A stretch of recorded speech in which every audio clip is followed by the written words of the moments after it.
Hey, good afternoon, and welcome to Fire Engineering Hump Day Hangout. I got all the cast of characters on here. We're missing a bunch of people, but we'll talk about them in a little bit in a bad way for not being on here. But once again, it's a first Wednesday of the month, and we get to do Hump Day Hangout with the International Society of Fire Service Instructors and Traditions Training. And we got a great crew on here today. I always got my man Larry Schultz on here, Chief Halton, and Brian is representing the International Society of Fire Service Instructors. And once again, please make that name a little shorter, so we don't have to say that every time. But I'll get into the topic here in 1 minute. But at every Wednesday, the first of the month, we always want to get a update of stuff that's happening with fire engineering and FDIC. And we just got back, and Bobby's got 6 months to go before we do it all over again. So how did things go with this abbreviated changing dates and moving around?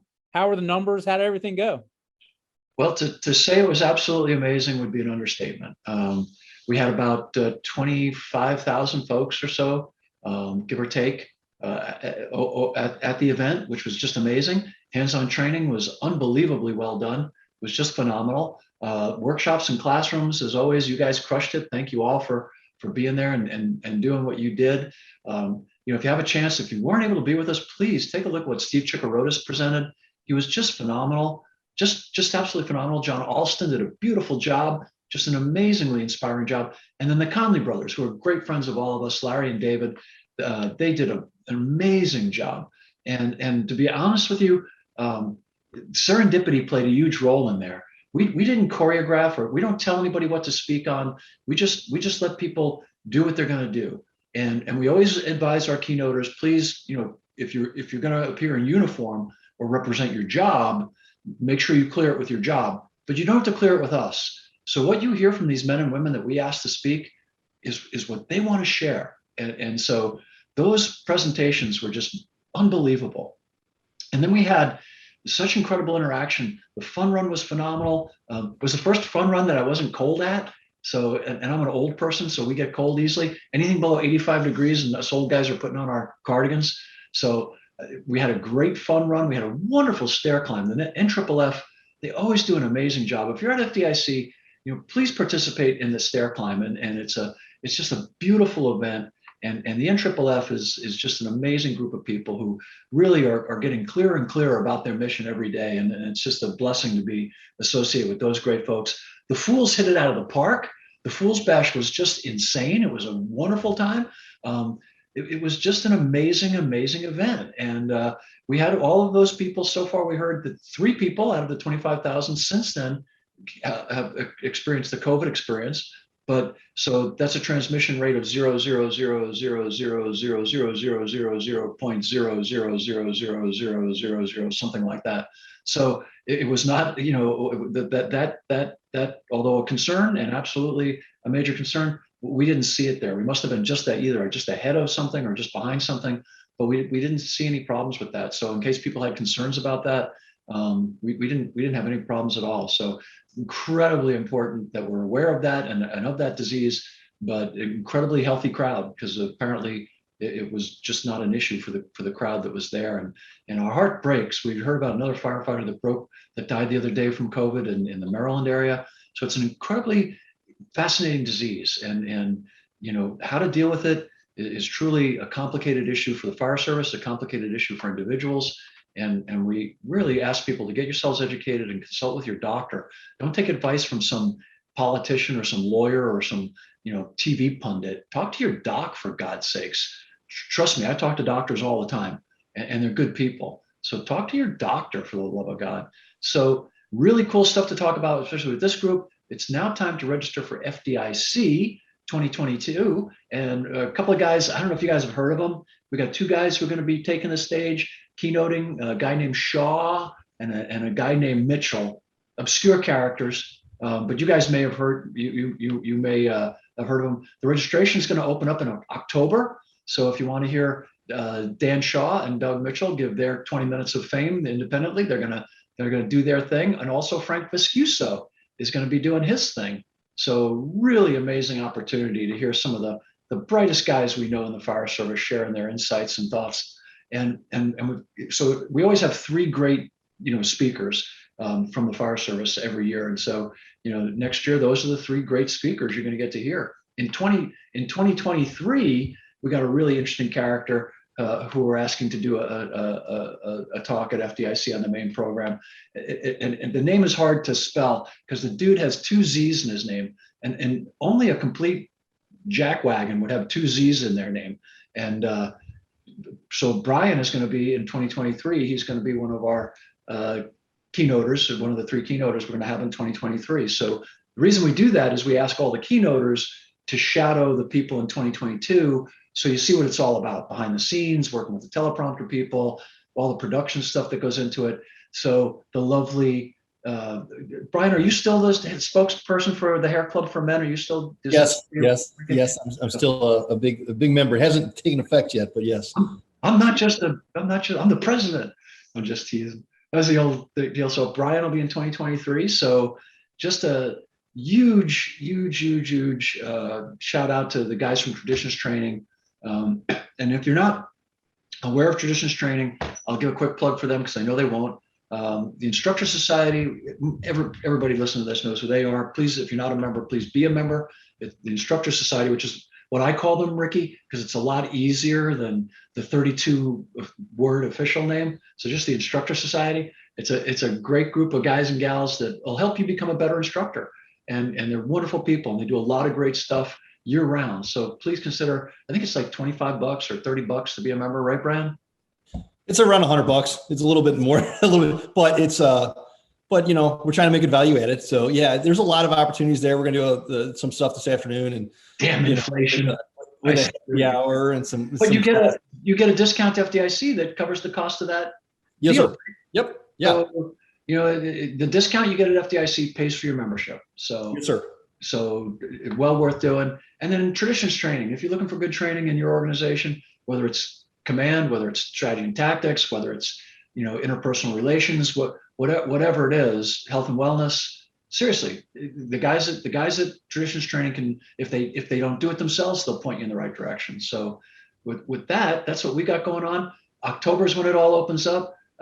We know, just from looking at what's going on, the trends across the country on shows that are happening and the crowds that are showing up, that if you do not register early, please do not call me in September saying downtown sold out, or November rather. Don't call me in November saying, Bobby, I can't get a room downtown, because I'm anticipating 40,000 people.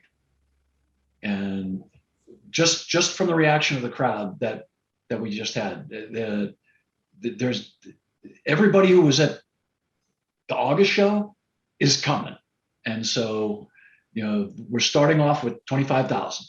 And so you can anticipate standing room only everywhere. And Indy is back in business. So get ready. It's going to be epic. And look forward to seeing y'all there. Great. I don't know about that Dan and Doug guy, but right? Is that taking place at the Thursday night comedy show? Is that what you're not having a Thursday night comedy show? You're just having these two? Well, one of them will be the Wednesday comedy show. One will be the Thursday comedy show. Yeah.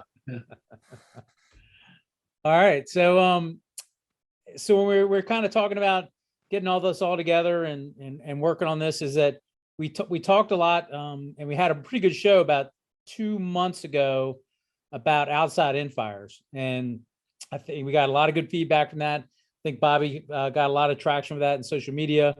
And so when I was looking at it today, we just recently had a 4-alarm fire in Baltimore, Maryland, and that I got some video from that kind of highlights it. It isn't an actual outside in fire, but it leads into what I kind of want to talk about today, would be engine company operations, and then how we train people to do engine company operations. So before I show the video, is that obviously, here recently we're talking about the month of August, we're just getting to September, is that in the Washington, Baltimore area, we just recently had a firefighter line of duty death on August 11th. Battalion Chief Joshua Laird died in a rather large house fire, very eerily similar to Howard County, Maryland. Obviously, all that investigation is going on into that fire.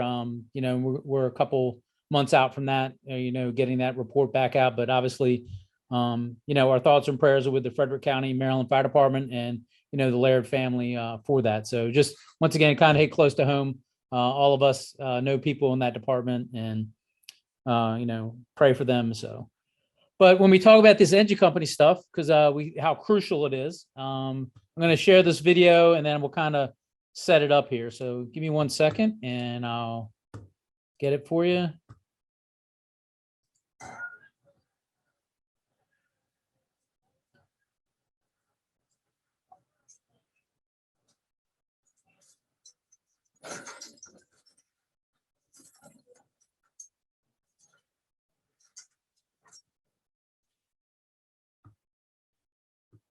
Stop machine.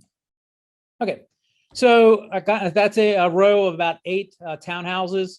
The fire starts in a bump out. So, if Larry, obviously you have much more experience with bump outs than I do. So all this is there's a room that's extended off the back of the row of this, and that catches on fire, and then gets well involved. Probably got fire coming out of probably about 3 or 4 windows on the rear. Usually how those decks or bump outs run, and then it extends down the row. So it's kind of an outside /in fire, I guess. I don't know if I can put a term with it, but obviously, we have as you can see from the video, the original fire building is the building on your left, the red one on the end. That's the original fire building and extends down the entire row. So when I was kind of watching this video, I was more, there's obviously everybody can say, oh, look, ground ladders. Oh, look, we can go cut a hole in the roof. I was more looking at how many hose lines am I going to need at this fire? How many engine companies am I going to need? And then how quickly can they deploy the line? And then obviously not retreat's a bad word, but, remove themselves from that building and move on to the next building. Because I would say there's probably no fire department today, even including this big city fire department that this fire was at, that can deploy, so we got 8 townhouses, there's fire on every floor in the rear, so that's, almost 20 hose lines, if you probably need one for each floor and then one to go to the back, and just how you're going to be deploy those. And once again, it lies on the backs of the engine company to get that stuff done. So that's kind of what I wanted to kind of hit on today. I mean, even it's a, great fire. You can see they have fire on all different floors, hose lines going in some, hose lines not going into some. But, I listened to this fire, Chief Schultz listened to the fire, and just the, them trying to get ahead of it. And obviously we have 2 instructors that were actually working that day on the particular, but they're working today, and guess what? They're on a fire. So they couldn't be on to kind of talk about it. But this is, in Baltimore City where Engine 8 and Truck 10 are due at this particular box. So just, I'll give you my thoughts, and then obviously I know Larry will be able to chime right in, and Brian will be able to chime right in. Is that how important, the engine company is, and how important our, Bill Gustin and his crew did a whole, hump day hangout on water supply and everything. And obviously me, Larry, and Brian all probably have different views on water supply. Mine is, lay it on the way in, and then, we'll worry about, getting hose lines in place, and then we'll get to supply line charge. So we're not here to discuss that. I mean, mine is just the sheer amount of practice that has to go in to being good. And being good is what's going to put this fire out. So they saved this block. I mean, obviously they burned out a few rooms, but it's not like at the end of the day, all 8 townhouses collapsed in because of this fire. And that all comes from good engine company work. And I'd say good interior engine company work. Now, obviously they had to flow some master streams. I mean, the back of this place is just rolling. But, these are all, 1.5 inch, 1 3/4 attack lines going in here, and their deployment is pretty flawless. I mean, Baltimore City is a very well known for their engine company work and the dedication they put into that. But what I try to harp on is the practice that has to come into that every day. So, they run fire. So my organization, Larry's organization, obviously Brian will comment on his organization, is that, we go to these, odors of smoke. We go to these sparking outlets, smoke on the 3rd floor, not even good information like, hey, there's fire coming out of the windows, or it's next to across from at the intersection where, hey, we're probably going to have a good fire. We need to be prepared to go to work. And at these particular incidents where we're talking about like the odor of smoke, smoke on the second floor, sparking outlets and stuff like that, is that our companies that Larry and I are in our organizations, are constantly taking proactive approaches to stretching these lines.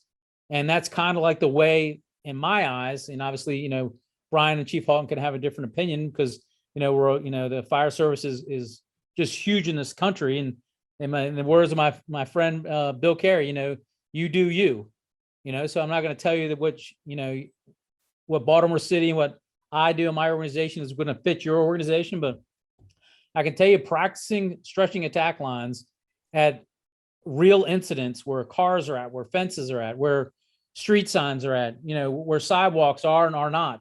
And doing that for these odorous smokes and sparking outlets is only going to make you better when we pull up to the fire where we got fire blowing out of 2 or 3 floors or 2 or 3 townhouses and we have to deploy the line quickly. And everybody can have a comment about it. Look, I watch all the water mapping. I watch all this great information that's coming to us. And I said it in my class, at FDIC that day. I said, look, I just want you to put water on it. I don't care which way you turn the nozzle. I don't care if you go right, left, up, down, crossways, just put water on it. Because I think if anything, we've shown that putting water on it makes everything a whole lot better. It cools that smoke, it cools the gases, so we can make that pushback. But that all comes from great practice. And I'll comment on it later on. But Brian, I'm going to go to you because we'll go to Larry. But just we're talking about like the training that you guys do and how you make that realistic. And so absolutely. So I picked up a couple of key points that I think are critical points in today's fire service that don't always get hit. One, you said listening to the fire, right? And if you go in a lot of firehouses, and I'll speak for my area, it is literally like almost silent. The days of the scanners and the radios and things like that being on, I'll just speak on it. It's down. It's literally don't disturb me unless my truck specifically is getting a call. And growing up in the firehouses, that wasn't the case. And trying to change some of those things and change those mentalities so that you're hearing other companies at work and picking up on what's going on, and that's only going to build you for a better production on their next call. I totally agree too in the fact that when you look at that fire that you guys showed, that's a short stretch into those buildings from the street. So having the hose packages set up, training for those incidents and things like that. We don't have a tremendous amount of those townhouse style homes. Most of our stuff, single family residence, which is a problem in of itself. And we do have the outside in fire, if you will, where it starts on the back deck from a barbecue pit or something of that nature. Traditionally what we'll do is we'll, hit it to the seat of the fire and then bring our stuff in. When you look at that fire, I think the key points are, you're going to take for us, we run 2-3 person crews. So a firefighter and officer working, it might take 2 crews to make it to that 3rd floor where that fire's at. So, practicing in realistic situations, one of the things we always get digged on in training is, putting 6 people on a hose line just to get the evolution done. And, in a training evolution, you got to do a training evolution just like you'd have it. And if you got 1 or 2 guys on the line, you got 1 or 2 guys on the line. If you have the luxury of having 4 and 5 person engine companies, well, then that's how you train. So, but I think making the training as realistic as possible and putting, to your point, I think using the calls as training opportunities is a great example of real world training, only makes it better. I'm sorry, I'm back. I'm here. Somebody was knocking at my door. I apologize. So I meant you bring up a point that I just wanted to say is, this is a short stretch. It's a short stretch for the first company. Absolutely. I know that, but I'm saying the 2nd, 3rd, 4th, the 5th engines, now, hey, we got all our short stretch hose lines on here and, we can't use those. Now we got to go to a longer stretch hose line. How well practiced are you in that? And, let's say they're using a 150 or a 200. Here's it. All right, now my 4th, 5th, or 6th new engines that are coming in are making these longer stretches. Is your engine company set up for that? Are your nozzles set up for that? Can you make these long stretches? And just like you said, and, a very good point is that, if you're operating with a 2 or 3 person engine company, that's how you have to train the training ground. You can't, like you said, you can't go, all right, we're going to put this line in service. 6 of us are going to do it, because that's just going to set you up for failure. Yeah, absolutely. Absolutely. No, and then the extended stretch too is a great practice training too. Cause like you say, it even goes back to the additional companies coming in. Are you looking for different ways to come into that scene and truck placements, everybody stacking themselves and all those things. They all come into play on it. But I totally agree. If you're not thinking, as a third, fourth company in, if you got, a working fire and you're going to act as, you're coming as an engine and you're going to have to stretch a line, thinking beyond that pre-connected 150 or 200 foot cross lay, how are you going to get your water up to there? Chief Schultz. No, I think you guys touched on all the good things. Again, the point I would quantify, and I don't want to. I think we're going to talk philosophically about the either outside-in fires or fires and structures with attached similar type structures, as opposed to the Baltimore City fire itself. Because I listened to it on the radio, but certainly wasn't there to see it. But aside from that, all the points you brought up were really good. I would just add to that we oftentimes focus on the speed of the stretch as opposed to the efficacy of the stretch, and that's the key point, right? You can stretch it as quick as you want if you're not chasing kinks, if you're not managing pinch points, if your driver can't get your water in a reasonable fashion. Add any of those things to the equation, and it's just a fast, empty stretch. So it really is about efficacy, which involves speed as a portion of that. But no question, I think over years, the art of the stretch has really gained a lot of popularity.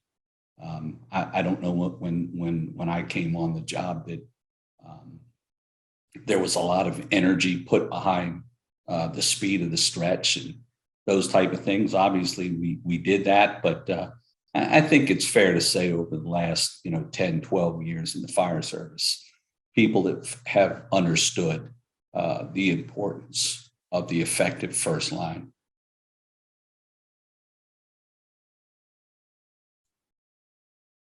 Yeah, and I just, when we talk about that training and, it's gone over the last decade or so, is that I think we've kind of moved. I know you and I, anytime we can get an acquired structure, anytime we can do that in a real world environment, because, I know what your training ground looks like. I know what my training ground looks like.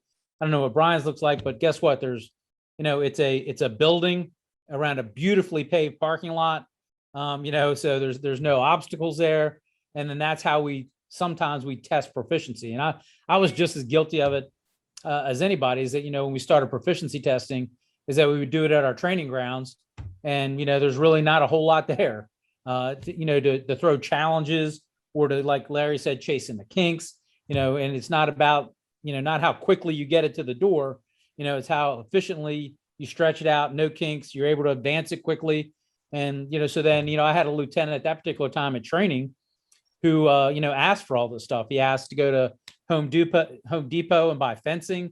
He asked to go buy parking stops. He asked the local junkyard for cars to park in front of the training burn building. So when we did the proficiency testing, we had some of those obstacles there. So once again, to challenge what's going to be happening to them in the field each and every time. But, I can't sell it enough to say, hey, look, that hose should not be staying on the fire truck when we pull up to our sparking outlets and odors of smoke. Now, I'm certainly not an advocate of, hey, let's go pull an attack line for a sparking outlet into some person's house that has, beautiful carpet, and we're going to do more damage. But you can at least get it from the fire truck to the front door, get it all stretched out, however you do that with the AAA or Minuteman, with whatever, your department uses, as long as you can do it proficiently. So, that practice piece has got to come in. So. Chief Bobby, you're awfully silent. This didn't like you very, When I'm around smart people, I listen. Oh, Jesus. Okay. Seriously, Brian, you, Larry, or and Scott's on with us too. Just folks, so Scott Kleinschmitz has joined us, and I'd love to hear what he thinks. I hate to impose, Ricky, but I would love to see just a screen snap or the video again, so everybody knows Sure. kind of the orientation that we have here. Sure, boss. Right on it. I don't know if we can talk over it. So if we keep talking, how's the audio, Pete? Were you okay with audio? You're hearing audio okay? So this is a fantastic piece of video. It's and Ricky told us that it came from the Ring doorbells. And Larry, if I'm understanding Ricky correctly, it was a bump out on the rear of the red building at the far side. Is that correct? Or was it a bump out in the middle, Ricky? Bump outs on the red side, on the red one on the left-hand side there, left of our screen, All the way at the end or in the middle? all the way at the end. So, I mean, we can talk about stretches, obviously, incredible job. Baltimore City, world-class fire department, world-class people, always have been, always will be. I mean, they were, really christened in fire, and they've been just iconic in their ability to adapt, adjust, and overcome throughout the years. I mean, the Great Baltimore Fire, for the love of goodness, it's a history lesson in of itself. But as you look at that photo, and any idea when that was built, Ricky? No, but they've certainly been refurbished. So, that's not a typical, they've definitely been refurbished. So you take the bump outs on the first floor and look at where the fire is in just this video, right? And we talk about trying to figure out where the seat of the fire is, fire spread, stretching to try to get ahead of the fire. That's an amazing job that they have going on there in terms of anticipating fire growth and fire extension. But look at the amount of water too. In other words, we're doing a lot of stuff, and to echo a bit of what Chief Schultz said, fast is great, but fast and smart and effective is really what you're looking for, right? If you're quick, that's great, but if you're not accurate, that's bad, right? Alexander Hamilton might have drawn first, he might have taken the first shot, but he missed, and the rest is history. So, you've got to be fast and accurate. And so we're looking at what they're doing there. That's a massive problem. And, if you had rolled up, and I don't know, if the video was 15 minutes earlier or 10 minutes earlier in that firefight, where the fire was then might be a radically different picture than what we're seeing now. So when we're talking about advancing hand lines, we're all over the place on this now. And I think that's a good thing.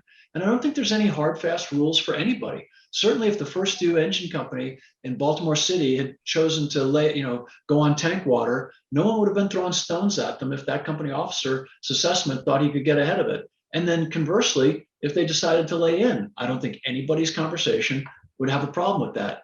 As to, different loads and such, kudos to people like, Ray McCormick, who was doing hose load classes 15 years ago, 10 years ago at FDIC. Kudos to people like Steve Robertson, Stretching for Success. And the whole class is just about stretches. You just stretch for 4 hours. And I don't think that's nearly enough. I think you look at the complexity of stretching hose efficiently, as Larry pointed out, is far more nuanced than people want to give us credit for, right?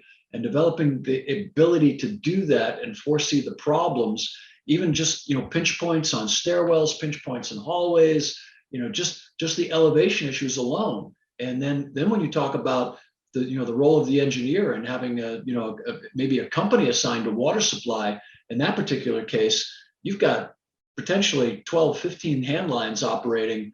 That's a lot you're moving a lot of water to a lot of different locations, and doing it effectively is really a mammoth undertaking.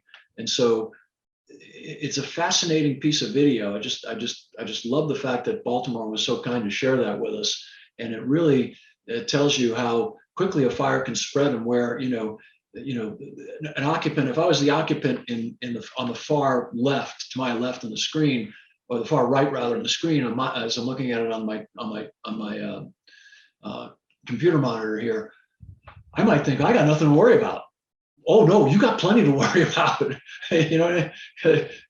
because the chases that are built into the buildings in modern day construction and in our legacy construction are massive, and people don't understand that. You look at a nice drywalled in apartment, if you can get behind it and take that, if we could do an X-ray of that building and just see where the fire was going, right? And following all those pathways would be an amazing thing to see, right? And how much flammable material is inside of those chases is also an amazing thing to see and undertake.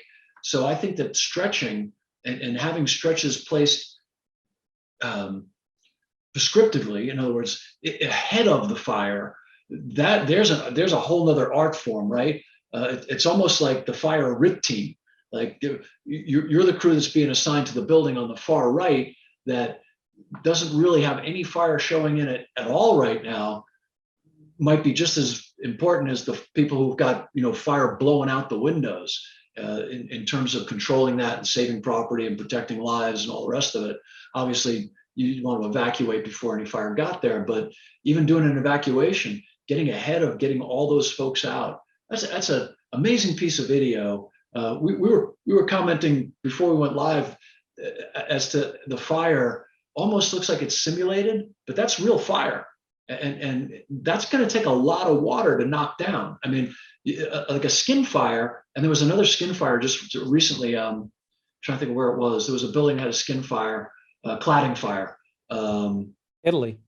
Was it Italy? I think so. I think it was in Italy. That 20-story high rise or something. 20-story high rise, yeah, cladding fire. So you know, if you've got an exterior fire on a structure, and it's the cladding, or it's this, you know, it's just the, you know, the shingles or what on the outside, your flow rates there can be much lower. When you've got fire inside, like we're seeing here, that's a contents and structure fire that you're dealing with.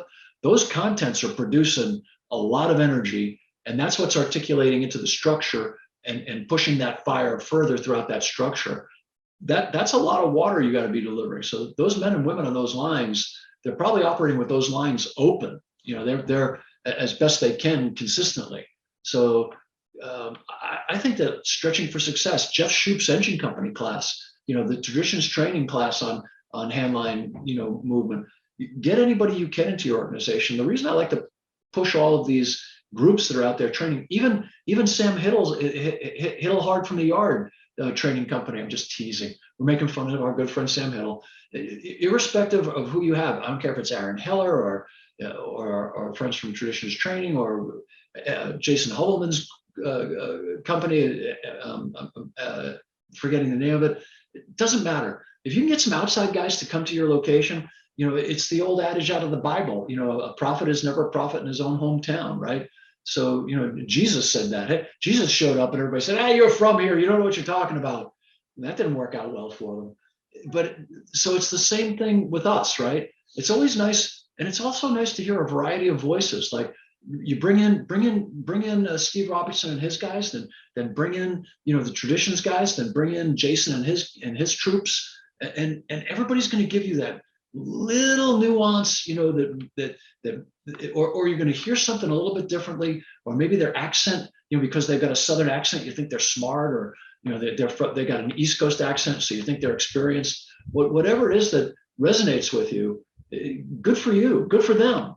But if you look at that video and you don't realize how complicated this gig is, you're just not paying attention. I mean, this is a complicated gig, and no ifs, ands, or buts about it. And you'll find few organizations that have their stuff wrapped as tightly as the Baltimore City folks do. And you know, you probably have to go to a place like Chicago. You probably have to go to a place like, you know, Philly, or you know, you got to go someplace where the people pay attention, and those troops pay attention. So love that video, love the nuances in there, and you know, we talk about the stretches, we got to talk about the evacuations, we got to talk about the searches, we got to talk about the construction features. And when we talk about outside in, if you're a student of this game, outside in fires, some of the worst fires we've ever had are outside in fires. Whether it's Precious Faith Tabernacle, whether it's the Southwest Supermarket, whether it's the Sopa Superstore, all of them outside in fires.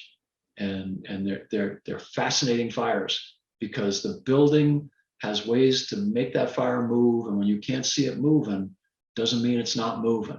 You know what I mean? And great piece of video. So train diligently, but I would say train, you know, don't And I'll say one thing. I understand the whole acquired deal. I get it. But kudos to, you mentioned somebody earlier, Ricky, kudos to the training officer who said, you know what, we can bring in cars. We can bring in, old furniture. We can bring in, because getting an acquired structure these days, especially as fast as property is moving, you put for sale sign on a piece of property and you'll suddenly have 25 new best friends that want to buy your place, right? Property's moving quickly. But if you can take your existing facility and change it up a little bit, put in an obstruction, lock the door, you can do all kinds of stuff. Make the first floor simulate the first floor as a basement. Say, oh no, the second floor, that's now the first floor. Create challenges. Doesn't mean just because it's what you have doesn't mean you have to use it the way it is every time you use it. So that was some great discussion, and we haven't even gotten into pump pressures and friction loss and the type of hose you have and nozzle configurations and all that good stuff. But we can. All right, so it's not Scott. It's not Wichita Scott. It's Scott Kraut. Oh, it's so. Scott Kraut, you with us, brother? Yeah, can you hear me? Yeah, we can hear you fine, man. So I didn't know there was a Wichita Scott. there is a Wichita Scott. Probably a Scott just about everywhere. But no, good stuff. I think you have to back it all the way up to Ricky, you mentioned it, and Chief Schultz and Chief Halton mentioned it. The theory behind all this, and Chief Halton alluded to it, is we have to be fluent in our craft, and that is speed and accuracy. I know one thing that I've been working on is, we've said this before on other podcasts or talking about any training is, it's nothing is effective or efficient, as Chief Schultz said, if you've got a line that doesn't need, it's going somewhere where it shouldn't be. And so I'm trying not to focus on the outside in, but I don't think that's where you wanted to go. But to that point, gas leaks, medical locals, those are all opportunities once the emergency is over, or for a gas leak, to still stretch. And to Ricky's point, stretching the door is all you need because you know what you're going to need inside the house. But I'll back it up even further to the chauffeur and say, when we go medical locals, I'm like, hey, house on fire, the hydrant's over here. And, we do that because, you run those streets over and over and, God knows you're never going to remember that, but you might remember that one weird hydrant, or, hey, we can't reverse lay here because now the truck company can't get in. Or once the truck gets in, that second can't get past. And like Chief Schultz said, none of this matters, and your line is going to where it needs to go.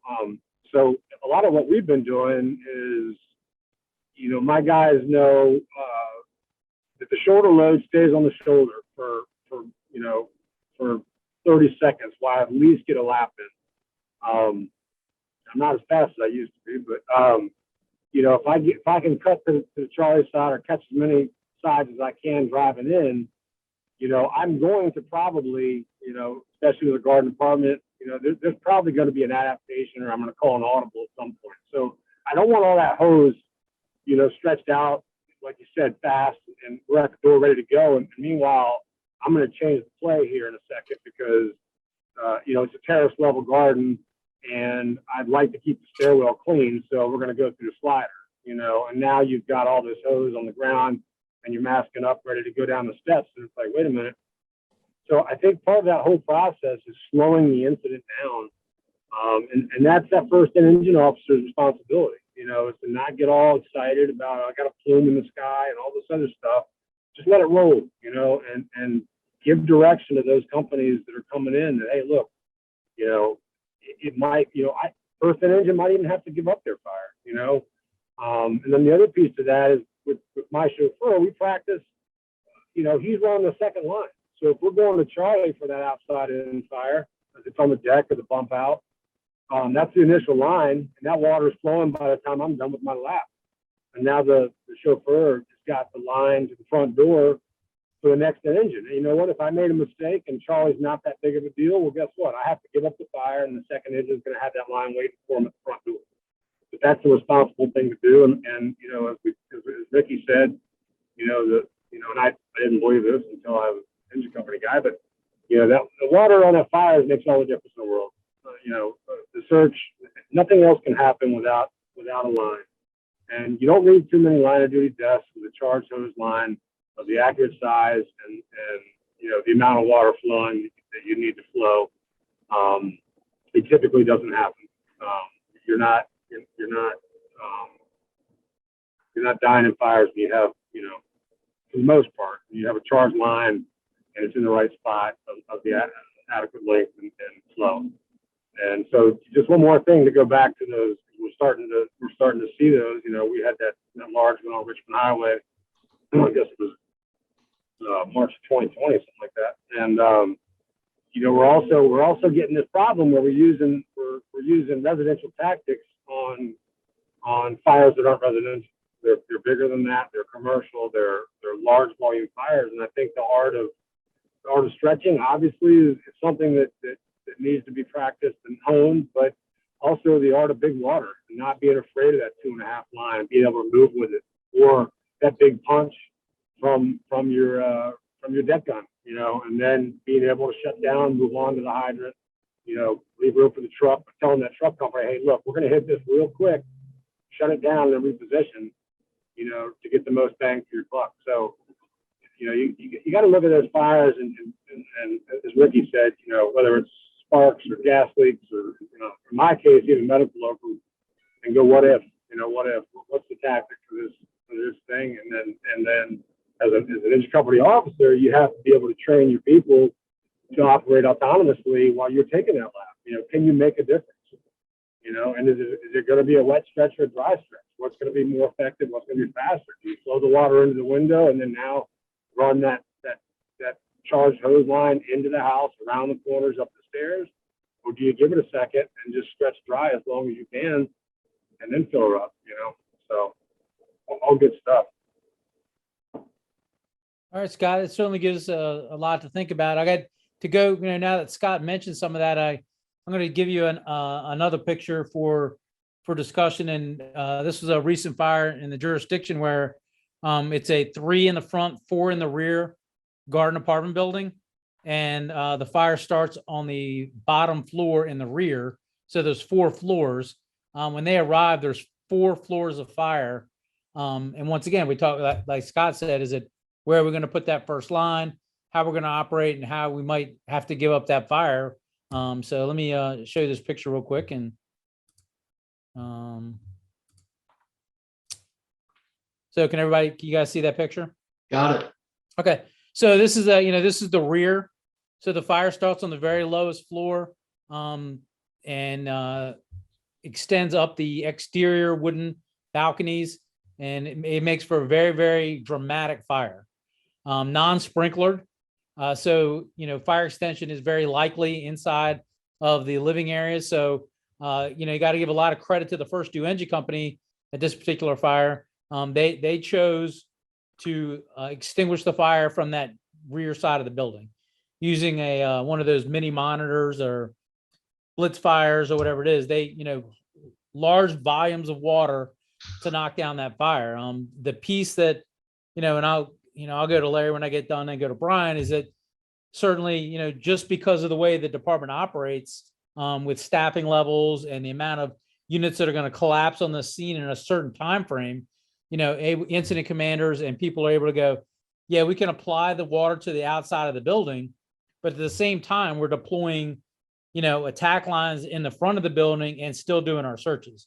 So it's not like we said, hey, we're going to do an entirely exterior operation, and when we get done with our exterior operation, then we're going to go interior. So this is kind of worked in conjunction with each other, is that we're going to knock it down, this fire in the rear, because if we don't address that, things are going to get 1,000 times worse. But at the same time, we're addressing the lines inside and the searches that have to be done. This is 4 o'clock in the morning. So, you know, it's not like, you know, unless you're working an overnight shift, you know, this may be when you're getting up, or, you know, you got a couple hours of sleep left. So the the chances of having somebody trapped are pretty big. So, this is just a combination of tactics that go in there. So Ricky, they had to stretch around the back and set up a portable monitor. That's how they did this? no, they drove around, they laid out and drove around to the rear as they came in, and then stretched a 3-inch line down this hill, and then was able to use that blitz fire to get all the way from the terrace level all the way to the top. So But- my eyes suck. So I guess there must be a parking lot below that. Like I see a sidewalk and is it paved down below that? No, it's a grassy hill. Okay. So they park here by the police car. And then Okay. stretch on. This is pre-arrival. Okay. I'm sorry, I didn't say that. So, Okay. but so Larry. Well, so are you? I'm just All comment. right, yeah. So outside in fires, without going too far down that path, and the similar thing here. So when you look at those row houses in Baltimore, there's similar to what was in DC or Philadelphia, anywhere, right? They're 18 built in the 1800s, maybe earlier, later, but they're class 3 ordinary construction. And when you talk about the back porches, they are built generally out of just plywood and 2x4s. While sometimes they are, built in a way to facilitate living, most of the time they are just storage. So it is literally a lumber attached to a building. So that's the general feel of rear porches. The other thing that's very common in those is everybody has them. And so when you start at one end of a building, it usually goes right on down to the next. It's similar in that picture there because they have wooden balconies. I want to say this about outside in fires. In a class that Sam Hiddle and I did on common fireground errors, we talk a lot about mechanical decision making. Now, we could have a whole nother topic on mechanical decision making in the fire service, and I think we created that unintentionally for good reasons when we really started to focus on SOGs. But along the way, I think we've made it impractical for firefighters to be thinking firefighters. In other words, we've spelled the plan out for them. And we've in essence said, just do what we tell you to do. And there you go. And so that leads to mechanical decision-making where people don't think for themselves, or certainly don't think like they can think for themselves. But mechanical decision-making would be that piece that says, no, we go right through the front door. That's what we do here. God bless you. I would say, I think that's what most people do. In all fairness, that is what we do most of the time for fires that the exclusion piece would be basement fires. But I want to say this about outside in fires, and Chief Halton alluded to this. The difference in the outside in fire is, that is a fire that by nature is going to spread via void spaces. That's how it's coming into the house. And so you have studded walls with drywall and all the fires behind it, which is not what we encounter when we come into a home and find room and contents fire. And the biggest misconception is that first hose line going through the front door is going to make quick resolution of that fire. And the reality is you are not going to apply enough water to the right places at the right time to outpace the fire growth in the void spaces.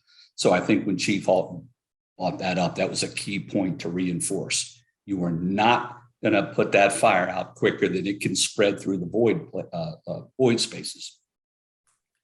So being able to take that first line to the bank and to the Charlie side, and the technique, we had used the term, flanking the fire, is that we're applying water from a 45-degree angle on that rear side.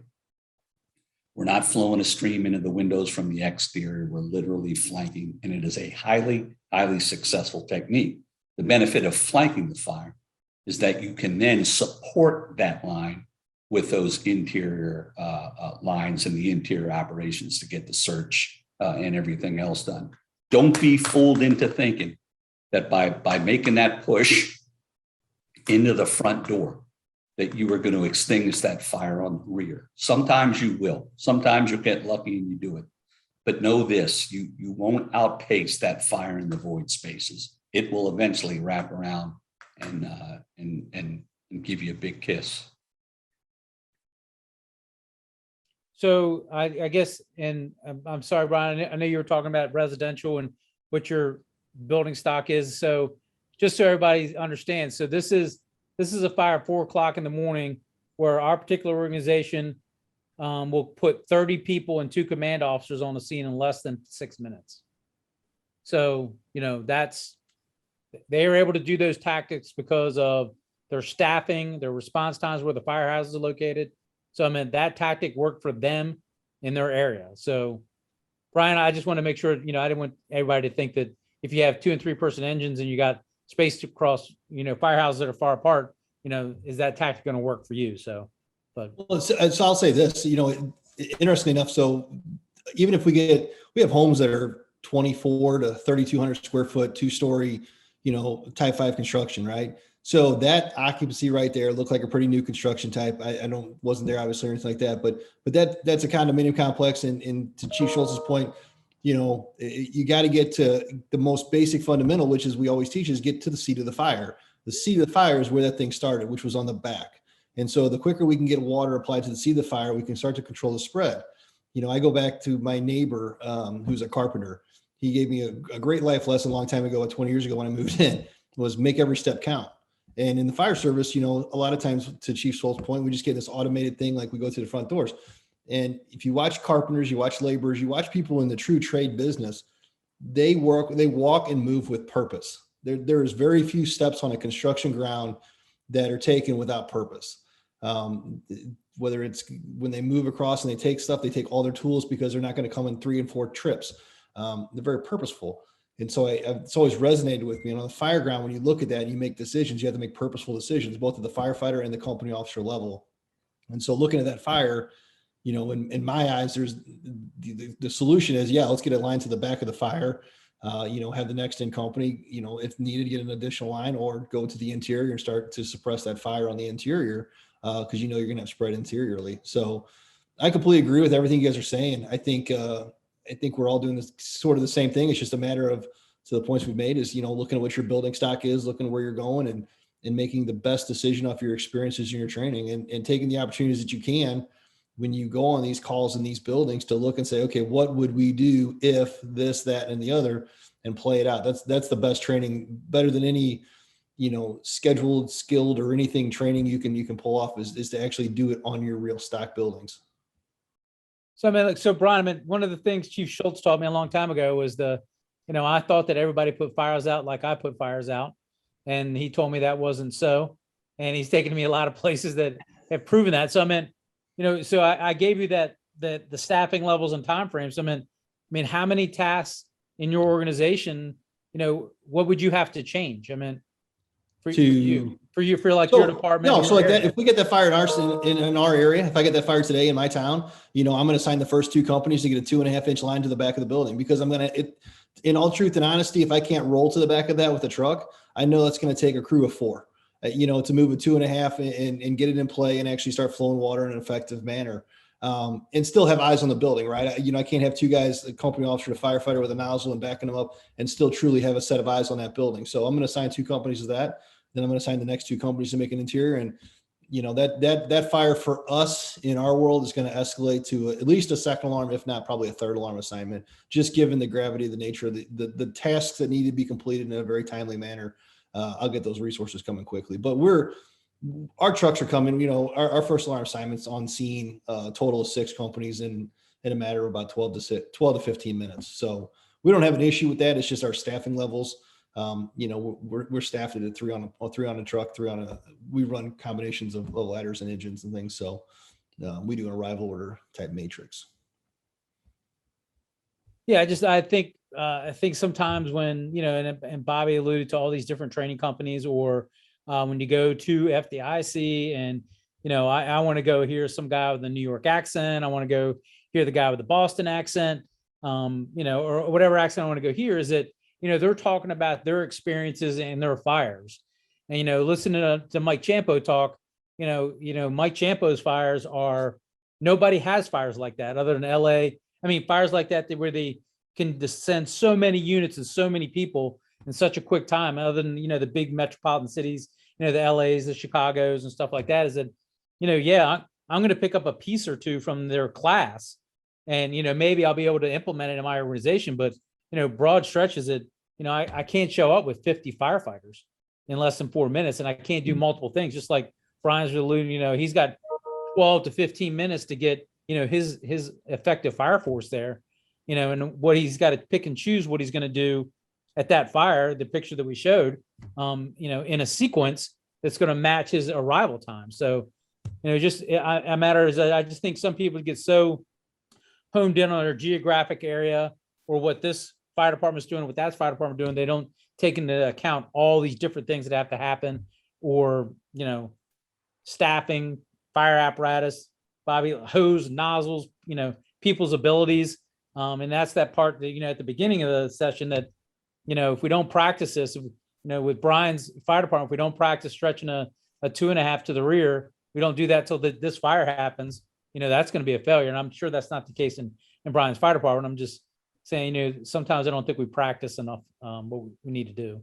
So one thing I'll say about training and related to that is I always tell people at FDIC, they'll see, Mike Champo's truck company class, and I'll get guys from St. Louis region, right? So St. Louis, other than the city of St. Louis running trucks and engines, and guys are like, oh my gosh, I don't need to take that class. We don't have trucks. And I always say to them, I said, you're not going to learn you're not going to come back to the Midwest or small town America or whatever, which is the majority of the American fire service is smaller departments, right? There's large departments and those are great, but vast majority of the fire service is these smaller 3 to 5 to 10 station departments, whatever. But you can learn the tactics that Champo teaches for truck company operations and apply those tactics in your organization to make you a more effective operation of truck companies. Same as an engine class from Traditions Training, Engine House Training. That's the benefit of those classes. Not that they're going to teach you how to do it the FDNY way, the Baltimore City way, or the Kirkwood way in my part, right? We're not going to teach you that. What we're going to tell you is, here are things to make you a better firefighter, company officer, chief officer, whatever it's going to teach you to make you more effective on your job, and how to stretch that line in a more and Chief Schultz point, a more efficient and effective way, how to get it in place faster. All those things are going to impact the fire ground and make it a safer fire ground for both the community and ourselves that are operating on there. So that's the benefit of it. So I say that because I think a lot of people get the misconception that, well, I'm not FDNY. I come from a volunteer fire department, and they could step on a fire and put the thing out with 50 people. I'm going to be lucky to get 6. Why is that class good for me? Well, the reason it is going to teach you how to do it. It's going to teach you more efficient ways to do it. Plus, you get to see the comedy show that is Mike Champo. So so he always has great information and always works in great humor. Keeps you entertained, for sure. So, Chief Halton. Well, not to tell tales out of school. I don't want to play one-upmanship with Ricky about all the resources he can bring. But here at the Limestone Fire Protection District number 2, you want to talk about resources, baby. You want to talk about being able to assemble people. So that's where I volunteer. That's the folks I volunteer with, and they do an amazing job. Just an amazing group of men and women. But to the point of this conversation today, you could be LA County, and you could be able to order 100 engines. You could be working for California Division of Fire. I need 100 engines, and you could do that. But if those 100 engines don't have the ability to stretch lines effectively and do what they need to do in a timely and efficient fashion, as Chief Schultz said earlier, it's just interesting. It's not very useful. It's just interesting. And so, irrespective of where you do work, remember that your ability to stretch hose lines effectively is critical, whether you're Baltimore City, Limestone Fire Protection District number 2, Denver, St. Louis. It doesn't matter where you are. DC, doesn't matter where you are, because that first U engine, getting that first line into play effectively can make all the difference in the world, right? And we had a couple of things that came into us from just folks that are watching. We had some pictures that Morty, thank you for those pictures. Our friend of ours, Morty Schultz from upstate New York, sent us a fire they had over the weekend where they had looks like a McMansion, right, Ricky? Well, looks like a McMansion type of home. Big old house. Stretching lines effectively in these gigantic homes is not an easy task either.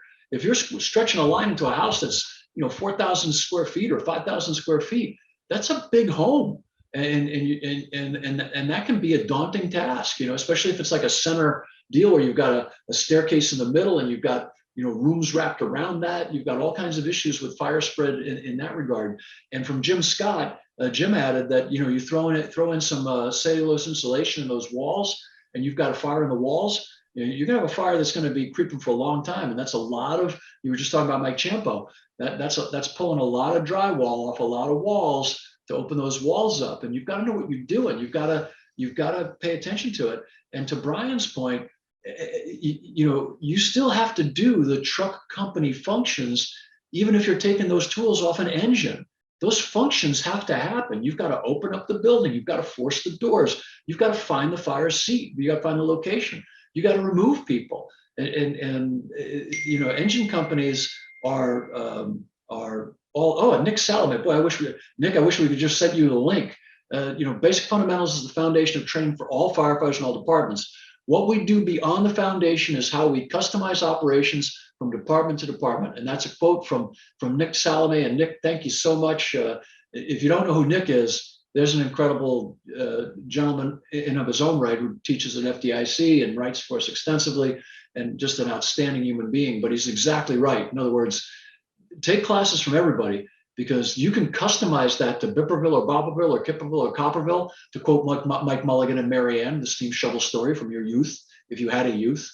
And that's important to remember, right? Customization.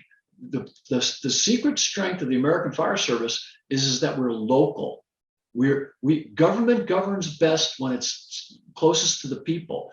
And we are the closest to the people as a governmental agency or an extension of the government in practical functional terms, right? And we've got to meet the needs of that community with the resources of that community. And that's not good or bad or right or wrong. It's what it is. I chose to live where I chose to live. And I know that I've got some of the most capable, competent, well-trained firefighters in America. I'm not going to get 250 of them on a first alarm, but I'm going to get 10 or 12 of the best human beings on the face of the planet to fight a fire in my home. And I'm grateful for that. And if you're in a community where you only get 2 or 3, you know that going into it, right? And so Nick is exactly right. You've got to customize your operations. You've got to customize your tools, your apparatus, even your training, right? So I can't. Great topic and wonderful stuff. And I'll throw it to Scott Kraut, who I apologize. I got my Scots right now. I don't even know. There he is. That's all good, Chief. Yeah, no, I think you bring up a good point, and I think honestly, I think it's I'm literally theorizing right now, but I think the fact that there's 100 firefighters or 50 in the first 10 minutes is actually a hindrance, because everybody's trying to do. I mean, let's all be honest. Everybody's trying to get through the front door, and to my point earlier, one thing I've started doing with again is trying to slow down the incident. And I don't mean we don't move with a purpose and we're not aggressive. I just mean that sometimes there's too much going on. I mean, now the incident commander wants me to label the floors, right? And I could care less. And I've tried to convey this, that I'll tell you what I got, 2 in the front, 3 in the rear. But if you want to call it, L1, 2, T1, I don't care, because it doesn't. I know where I'm operating, and I get it from the incident commander standpoint. But I don't want to label that. I've already got 16 things to do at 4 o'clock in the morning. To Ricky's point, I've got people trapped potentially. I've got to get water on the fire. I've got to take a lap, which takes time. I've got to dress appropriately so I don't die. And now you want me to label, and so to that point, it's becoming more and more necessary for me to train my guys and girls to operate autonomously so that they can make good choices without my direction. I'm still going to give them direction, but I need them to take the first couple steps without my cue. And that's my job as a leader and a mentor, is to set that up, on any given day, so that when game day happens, it just clicks in. And to Ricky's point early on with the multiple lines and thinking about second and third view companies, we started, hose bundles are I think it's pretty commonplace now, and especially if you're short staffed or trying to set up the fire ground for the other incoming companies. So obviously we're paying attention to where we position for the ladder truck. But the next thing is, to Ricky's point, is we've started reverse engineering our lines. So we're running the bundles from the door back to the fire truck.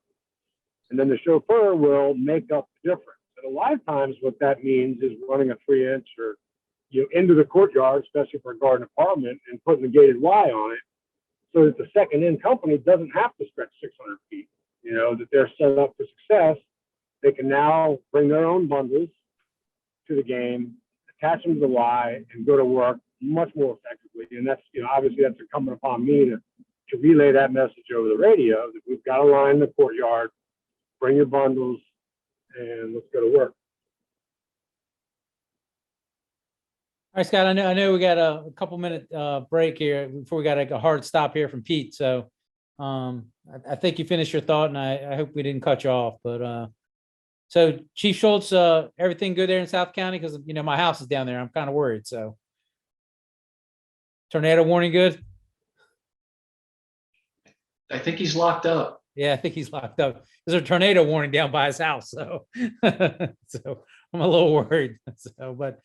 So, I mean, hey, I guess we got to kind of wrap it up. We ran a little long. I think it's because we had a good conversation, and obviously we had great people on here and giving different perspectives on there. And I think that's one of the most important things that and when I went to FDIC this year, I had a whole different mindset change about that. Was that, what I know is what I know, and it works for me and it works for my area. It probably won't work for Brian's area. But that doesn't make Brian's fire department any less good or any less as, what is it? I'm sorry, Limestone Fire Protection District. Limestone Fire Protection number 2. It doesn't make him any less of a fire department or less of firefighters. Get these pieces from everywhere. I mean, I learned something from Brian. I learned something from Bobby. I learned something from Scott. I learned something from Larry, and just make your fire department better. I mean, yeah, I love hearing Mike Champo's stories about, FDNY tower ladder tactics.